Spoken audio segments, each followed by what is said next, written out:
2 of my fitness certifications have weighing yourself as an essential first step when starting a fitness program. The explanation is, it's an easy way to measure progress. One of the supplement companies I worked with does a competition every year to see who can have the biggest weight loss transformation.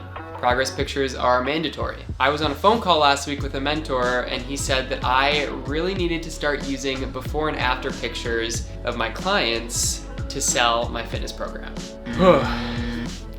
I know this isn't what y'all want to hear, but it is possible to measure progress in health without using a scale or progress pictures. It really is. I made a whole video about it right here.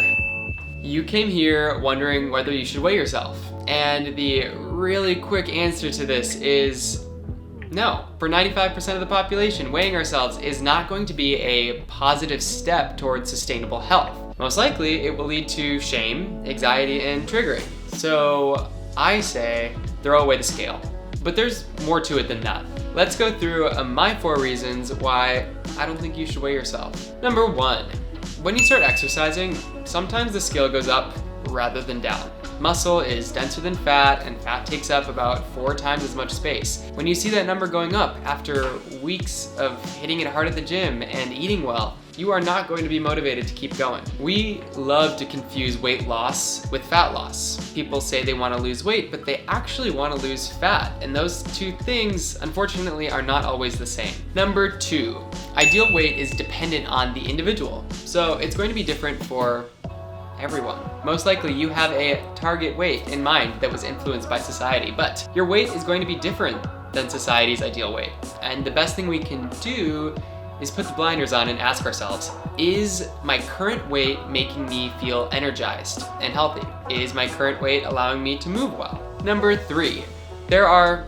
so many benefits to exercise. Better sleep, more energy, improved self-esteem, improved mental health, lower risk of chronic disease, and yet we value the number on the scale more than we value the process of exercise. If you followed me for a while, you know that I'm all about sustainable health, and falling in love with movement is really one of the only ways to find sustainable fitness. One of the best ways to fall out of love with movement, fixating on the number we see on the scale. Number 4, there are so many reasons why your weight can fluctuate. It could be what you ate that day. It could be that you're retaining water. It could be that you're gaining muscle mass. Did you exercise that day? Are you weighing yourself at different times throughout the day? I know so many people who have gotten overly attached to the scale, fueling exercise and eating disorders. But you can curb that habit before it comes to fruition. The only time I weigh myself is at the doctor, and even then, you can ask them not to tell you. It's just not a helpful metric. If you really need a number to chase, go for body fat percentage. We know that when we exercise and eat better,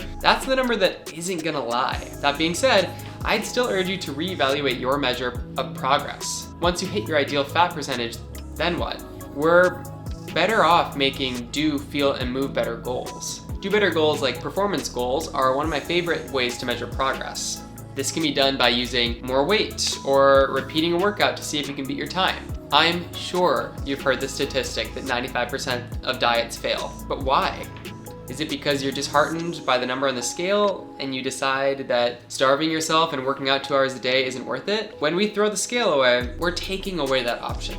Measuring progress in health and wellness is important, don't get me wrong. I know that the scale is a super easy and accessible way to measure, but just because it's the easiest doesn't mean it's the best. Part of finding sustainable health is having to do some things the hard way. This is one of those things. I'll say it one last time, throw the scale away. Love yourself and love the process of measuring your health and how you feel instead of in how much you weigh.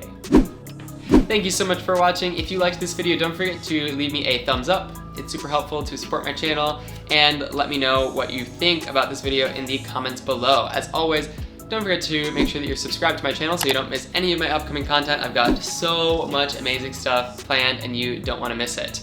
Lastly, if you haven't checked out our 10 a.m. YouTube Live community workout every Saturday, you are missing out. We have the best time. We have such a great group of people working out and starting our weekend off right. I hope to see you there.